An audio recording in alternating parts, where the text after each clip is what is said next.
NBA championship. That was just last season.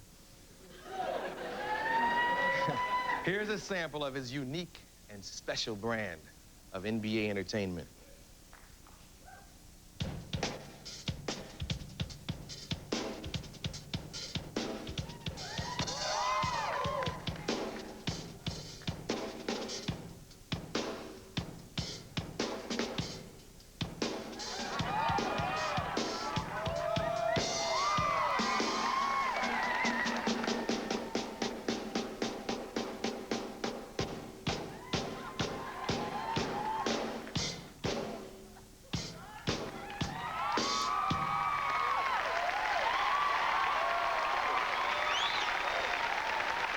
His friends call him Zeke. Put your hands together for Isiah Thomas.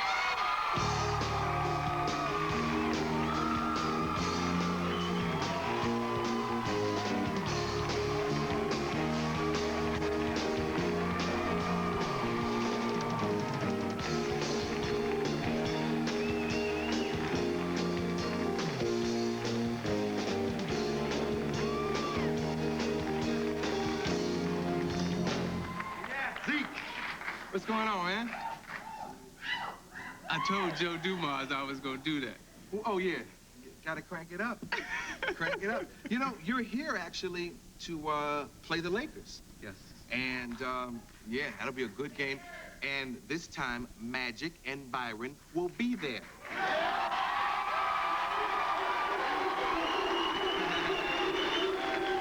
Now, let me ask you a question. Do you think that you'll be able to win with Magic and Byron there?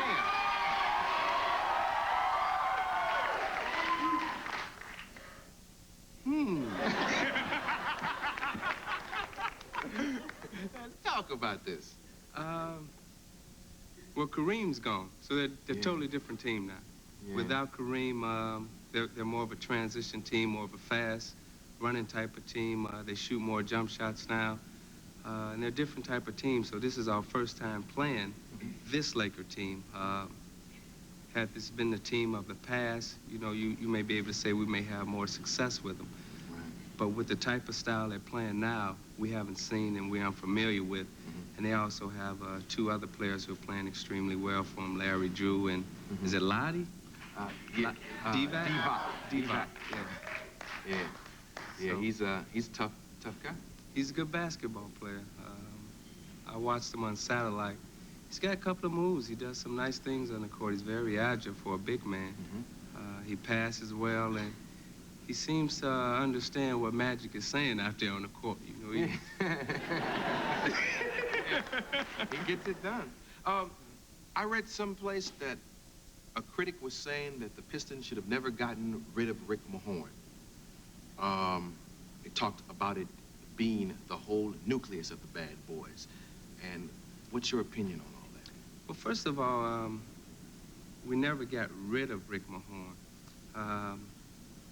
Once the expansion came in, the Minnesota Timberwolves came in, and we had another expansion team come in Orlando. So what that means is they're allowed to pick from each NBA team a player that they want.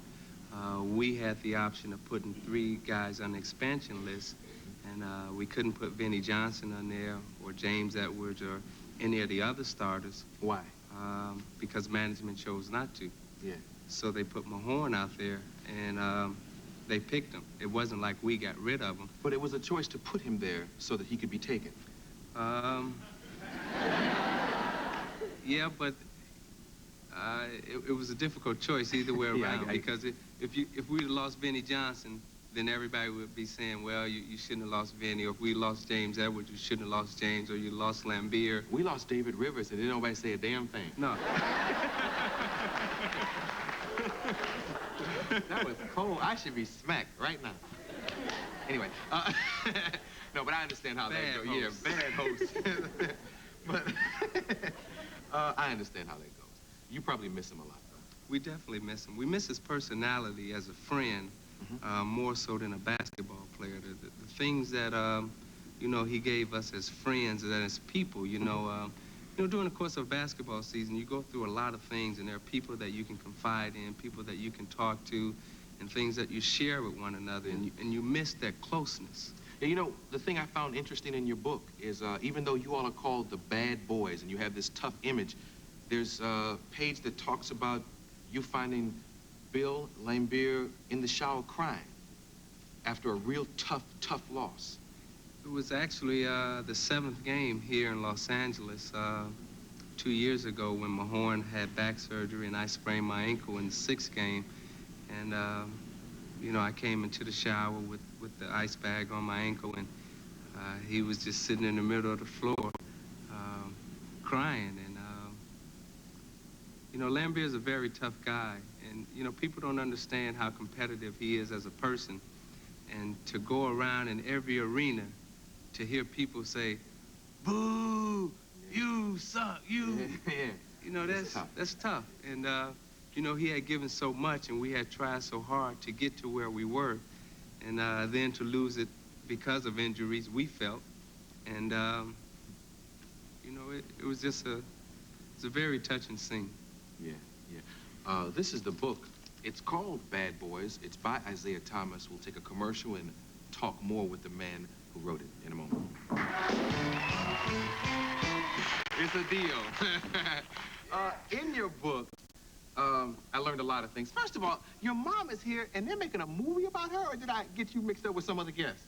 No, they're making a movie about my mother, the old lady. That's what we call her. Now, has she changed since they decided? I mean, because you know how it is when you become the subject of a movie plot. Has she changed at all? For the public. Yeah. Yes. The situation where she chased the gang members away. Yeah. What happened?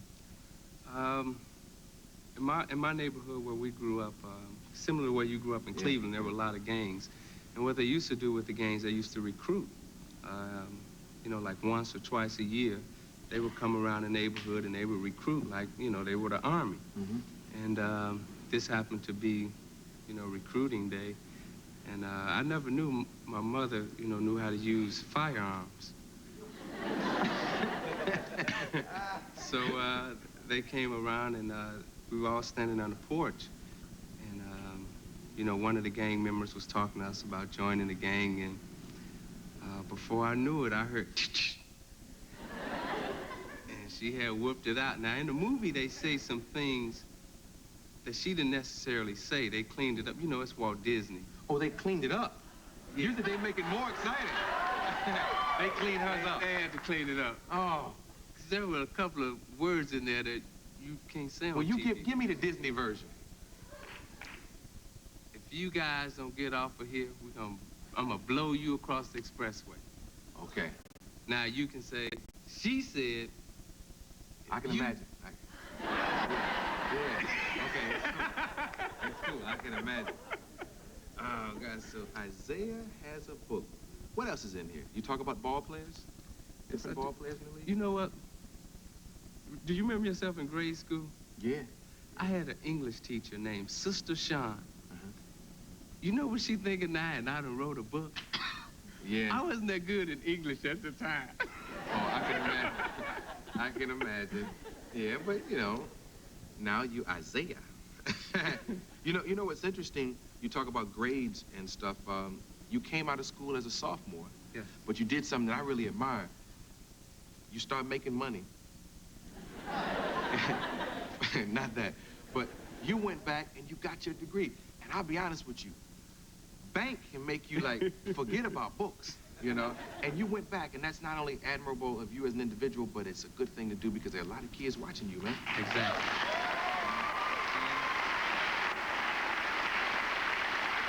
You know, that's one of the main reasons, you know, despite my mother being on my back every summer. With that gun. Yes. See, if the child abuse laws were like they are today, back then, my mother she'd be in a little trouble. But, no, I would go to basketball clinics and I would lecture and I would talk to the kids and, you know, I would always stress to them that you have to get a good education because that's the only way to become successful in this society. It's one of the most basic ways to become successful is through the school system. You know, grade school, high school, college, you come out, get a job, you find a wife, you get married, have a family, and, quote, you're a successful person. And, you know, a little kid asked me, did I have my degree? And all I could say was no. And how could I stand up there and tell somebody to do something that I hadn't done myself? So it was extra important that I go back and get my degree. Yeah, yeah.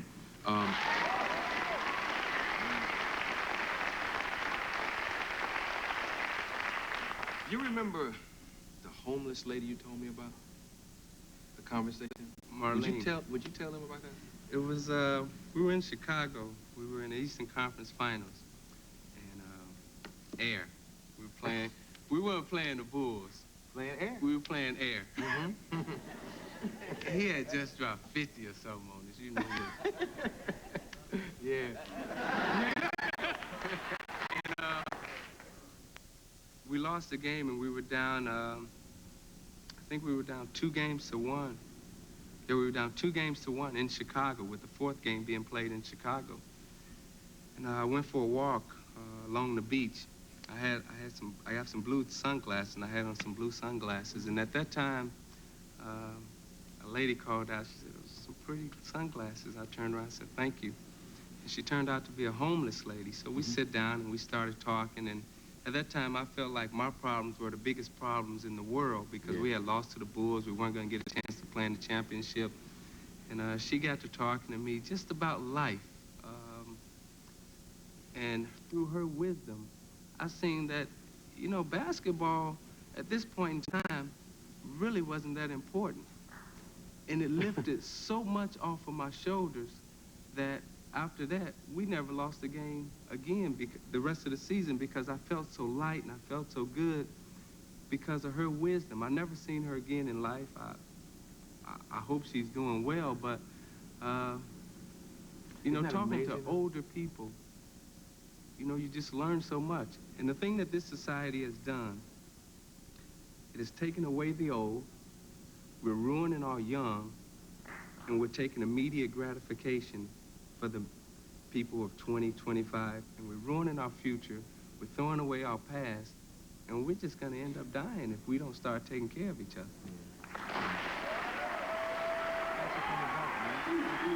Isiah Thomas, good luck. Good luck. Isiah Thomas.